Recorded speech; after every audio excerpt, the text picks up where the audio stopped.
Assalamualaikum warahmatullahi wabarakatuh. Bertemu kembali di channel YouTube saya.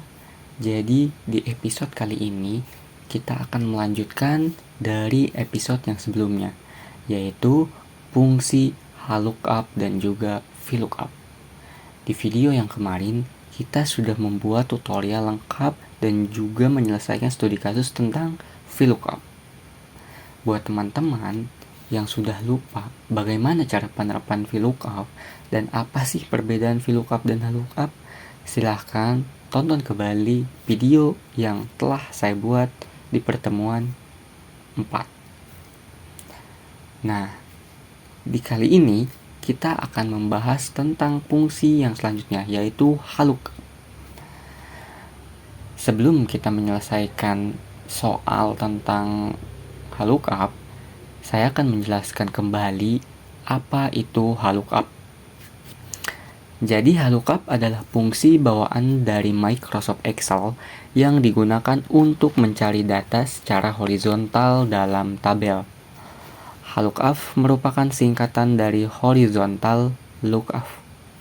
Jadi salah satu fungsi lookup yaitu untuk mengambil informasi dari kumpulan data yang disusun secara horizontal. Selanjutnya bisa juga untuk mengakses dan menganalisis data dengan cepat, terutama pada tabel yang luas dan kompleks.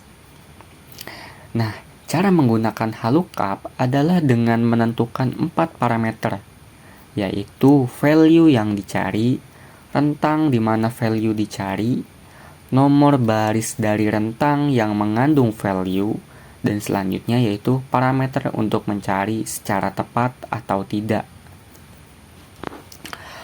Rumus lookup adalah lookup dalam kurung lookup value titik koma table array titik koma row index number titik koma dan juga rank lookup.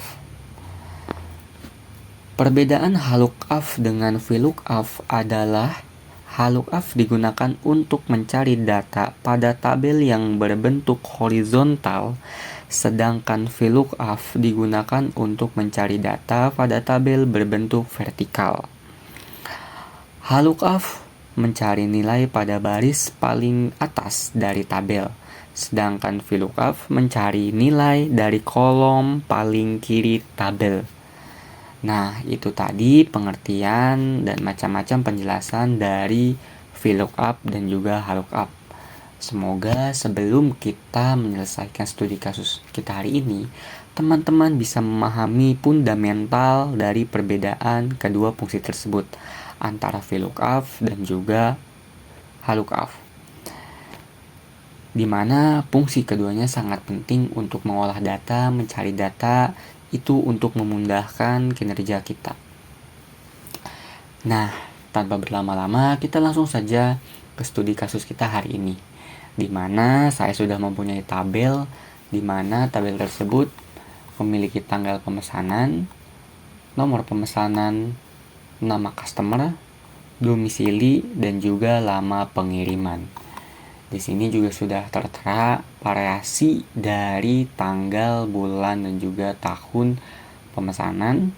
Dan ini ada nomor pesanan yang di dalamnya tidak ada yang sama, yaitu identik ya. Atau ini untuk sebagai kuncinya nanti. Kita akan menjadikan nomor pesanan ini sebagai parameternya. Nah, untuk mengisi nama customer, domisili, dan juga lama pengiriman, saya sudah menyimpannya di sheet yang pertama yang sudah saya berikan nama, yaitu data referensi. Nah, di sini sudah ada sebuah tabel yang berbentuk horizontal, di mana sebelumnya di video yang sebelumnya yang kita buat tentang tutorial VLOOKUP, tabel yang kita jadikan referensi yaitu berbentuk vertikal. Sedangkan di video kali kita hari ini itu berbentuk secara horizontal, secara lurus ya teman-teman. Jadi teman-teman harus bisa membedakan bentuk tabel yang secara vertikal dan juga horizontal. Itu berguna untuk menentukan sebuah rumus untuk mencari data. Nah, di sini juga sudah ada nomor pemesanan, nama customer, jenis kelamin, domisili. Dan juga ada kota, dan juga ada yang terakhir lama pengiriman. Ini yang akan kita jadikan sebuah data referensi yang akan kita masukkan ke soal ini. Nama customer, domisili, lama pengiriman. Nah, tanpa berlama-lama, kita akan langsung menerapkan fungsi lookup kepada studi kasus kita hari ini, dimana kita harus mencari nama customer berdasarkan nomor pesanannya. Nah, nomor pesanan 106 di tabel referensi itu miliknya Fiona. Dia seorang perempuan dan dari Palembang. Nah, kita harus memanggil Fiona ini agar bisa berada di posisi di tabel customer. Bagaimana caranya? Kita gunakan fungsi lookup. Jadi yang pertama kita tambahkan sama dengan lookup. Lookup value. Teman-teman bisa baca di sini di bawahnya ada lookup value. Lookup value adalah sebagai parameternya atau tolak ukurnya. Yang akan kita jadikan tolak ukur yaitu adalah nomor pesanan. Kita pilih nomor pesanan. Setelah itu kita berikan titik koma untuk mengakhiri sebuah perintah. Setelah itu kita baca lagi di bawahnya, di sini ada table array. Kita harus memilih tabelnya, tabel referensinya. Kita langsung pergi ke tabel referensi atau data referensi di sheet 1. Setelah itu kita langsung pilih saja dari nomor pesanan 101 sampai ke ujung dan ke bawahnya itu sampai domisili Bandung sini.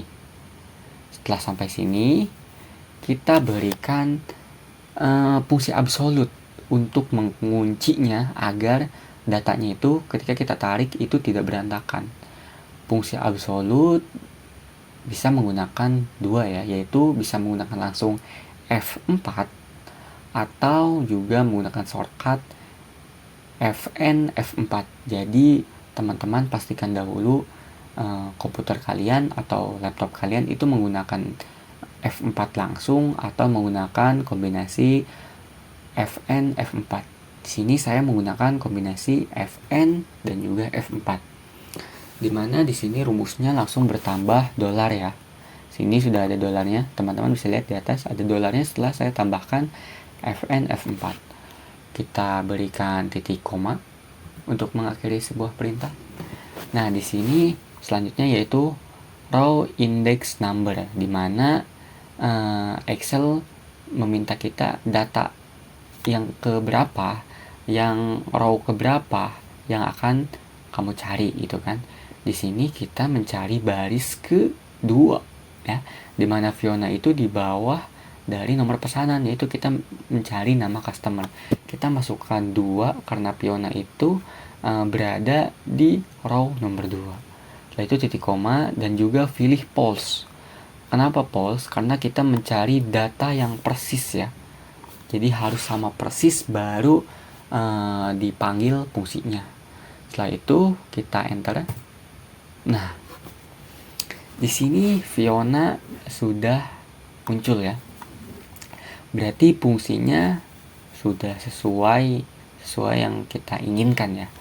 Sudah sesuai yang kita harapkan. Setelah itu kita bisa langsung tarik saja tanpa berlama-lama, kita tarik saja ke bawah.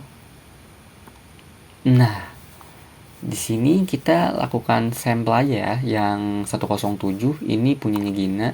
Coba kita lihat di data referensi, ya betul Gina perempuan Surabaya. Kita cek lagi satu untuk yang 105 Eko. Apakah benar 105 itu punya Eko? Betul sekali ya teman-teman. Jadi untuk fungsi lookup ini sangat mudah sekali. Kita hanya tinggal mencari 4 fungsinya saja, yaitu yang pertama tadi ada lookup value, ada tabel array, ada row index number, dan juga lookup-nya atau false atau true-nya itu menjadi parametrisasinya. Dan yang selanjutnya kita akan mencari domisili. Oke, cari domisili. Sebenarnya kita tidak perlu mencarinya lagi seperti tadi ya, karena kita di sini sudah memiliki rumus yang nama customer. Kita tinggal baca lagi saja di data referensi. Kita mencari domisili itu ada di baris keberapa. Ini baris pertama, ini baris kedua, ini baris ketiga, ini baris keempat. Jadi domisili ada di baris keempat. Nah, kita bisa langsung copy paste saja rumus yang di atas. Jadi teman-teman tidak harus menuliskannya lagi, karena itu memerlukan waktu yang lama dan belum tentu juga teman-teman benar atau salah ketik lah atau apalah. Jadi kita bisa langsung pilih yang di formula bar ini, kita pilih semuanya, kita kombinasikan Ctrl C atau copy. Setelah itu kita klik sembarang atau enter saja. Setelah itu kita ke tabel domisili sini. Kita langsung ke formulanya yang sini, formula bar. Setelah itu, setelah kursornya berada di sini, kita pastekan rumus yang tadi. Setelah kita pastekan, rumusnya yang lookup ini harus kita ganti. Row index 6-nya kita ganti menjadi angka 4, teman-teman. Karena domisili berada di bawah, yaitu posisi yang keempat. Setelah itu langsung kita enter saja. Nah, di sini sudah muncul, teman-teman. Sangat mudah sekali, dimana kita buktikan lagi ya nanti di akhir setelah kita melakukan penarikan data untuk domisili. Kita tarik saja ke bawah. Selesai. Kita pastikan lagi Fiona domisili Palembang. Kita cek Fiona domisili Palembang. Ya, betul sekali. Sangat mudah sekali, kita tidak harus mencari datanya secara satu persatu.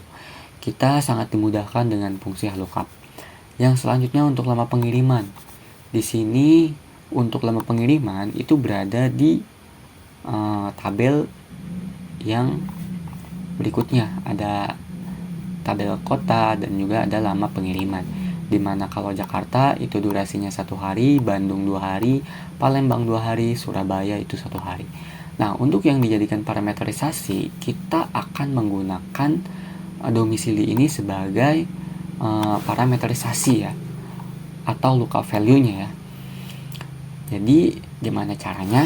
Sama saja, kita berikan sama dengan terlebih dahulu lookup,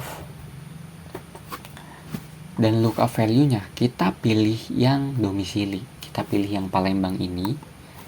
Setelah itu kita titik koma untuk mengakhiri sebuah perintah, dan juga pilih data referensi di sini, dan kita blok saja dari Jakarta sampai ke Surabaya. Setelah itu sampai ke yang 3 hari ke bawah ini. Setelah itu kita langsung berikan fungsi absolut, bisa langsung F4 atau Fn F4. Saya akan menggunakan fungsi Fn F4. Teman-teman perhatikan ya, apakah teman-teman menggunakan F4 atau Fn F4. Di sini sudah bertambah menggunakan dolar ya, untuk mengunci agar rumusnya tidak berantakan. Di sini kita akan memilih row index number. Di mana sih sebenarnya baris keberapa sih posisi lama pengiriman tersebut? Posisinya itu adalah baris kedua. Kita pilih 2, setelah itu titik koma, setelah itu kita post extra match. Oke. Setelah itu kita tutup kurung, setelah itu kita enter. Nah, untuk Palembang itu 2 hari. Apakah benar Palembang itu 2 hari? Ya, betul sekali. Di sini kita langsung tarik saja. Nah, sangat mudah sekali kan untuk studi kasus kita hari ini. Jadi untuk studi kasus kita hari ini mengenai lookup itu sudah selesai. Semoga teman-teman bisa mengerti, bisa memahami secara pengertian, secara fundamental, dan secara penerapannya.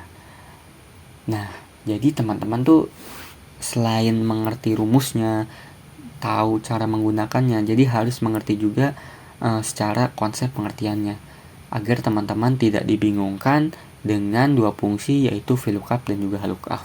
Oke? Jadi kesimpulannya, Kalau VLOOKUP itu untuk mencari data yang tabelnya itu secara horizontal, sedangkan VLOOKUP itu mencari datanya secara vertikal, tabel referensinya. Secara simpelnya seperti itu. Menurut saya sangat mudah dan juga asik belajar Excel, tidak membosankan karena ini melatih logika kita. Kita di sini sudah belajar banyak hal, sudah belajar aritmatika, absolute, fungsi if, nested if, dan juga VLOOKUP. Mungkin berikutnya kita akan belajar banyak hal lagi, studi kasus yang lebih rumit lagi. Tapi sebelum menuju ke studi kasus yang rumit, saya ingin teman-teman menguasai basic dasar dari fungsi Excel ini. Mungkin untuk video kali ini saya rasa cukup ya. Jadi buat teman-teman yang masih bingung atas penjelasan saya tadi, silahkan tinggalkan komentar di bawah. Dan apabila teman-teman suka, silahkan tinggalkan like, comment, share, dan juga subscribe. Jangan lupa share ke sosial media kalian, share ke teman-teman kalian agar teman-teman kalian juga tahu tentang fungsi-fungsi pada Microsoft Excel. Nah, satu lagi. Jadi buat teman-teman yang menginginkan file dari latihan video kita hari ini tentang fungsi VLOOKUP, akan saya sertakan linknya di deskripsi video. Nanti teman-teman tinggal klik linknya, setelah itu kalian unduh dan praktekkan sambil menonton video saya agar teman-teman bisa memahami dengan baik. Oke, semoga teman-teman bisa memahami dan semoga video saya bisa bermanfaat bagi teman-teman semua. Thank you for watching. Jadi sampai berjumpa kembali di video selanjutnya. Terima kasih.